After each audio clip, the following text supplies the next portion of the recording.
ஒரு அழகான ஆற்றங்கரை ஓரம் இறை நம்பிக்கை கொண்ட ஒரு பால்காரி வசித்து வந்தாள். தன்னிடமிருந்த பசுக்கள் மூலம் கிடைக்கும் பாலை விற்று அவள் மகிழ்ச்சியாக வாழ்ந்தாள். கோவில் குருக்கள் சுவாமி அபிஷேகத்திற்கு தினமும் பால் கொண்டு வருமாறு அவளிடம் கூறினார். அவளும் தினமும் படகு மூலம் ஆற்றை கடந்து சென்று பாலை கொடுத்து வந்தாள். அவள் எப்பொழுதும் இறைவனின் திருப்பெயரை உச்சரித்தபடியே முழு நம்பிக்கை வைத்திருந்தாள். ஒரு நாள் படகுக்காரன் வர தாமதமானதால் அவளால் குறித்த நேரத்திற்கு செல்ல முடியவில்லை.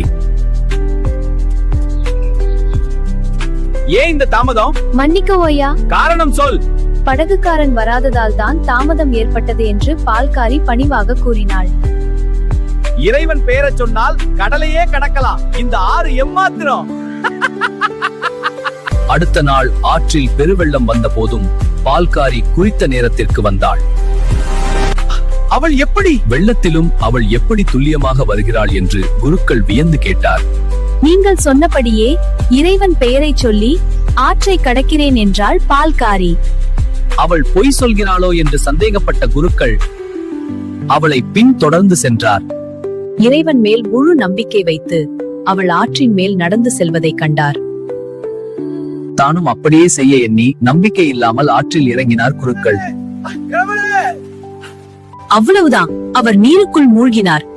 பால்காரி அவரை வந்து காப்பாற்றினாள். வெறுமனே வாயால் உச்சரிப்பதால் பயனில்லை, முழு நம்பிக்கை வேண்டும் என்றாள் அவள். இறைவன் மேல் வைக்கும் உண்மையான நம்பிக்கையே நம்மை கரையேற்றும்.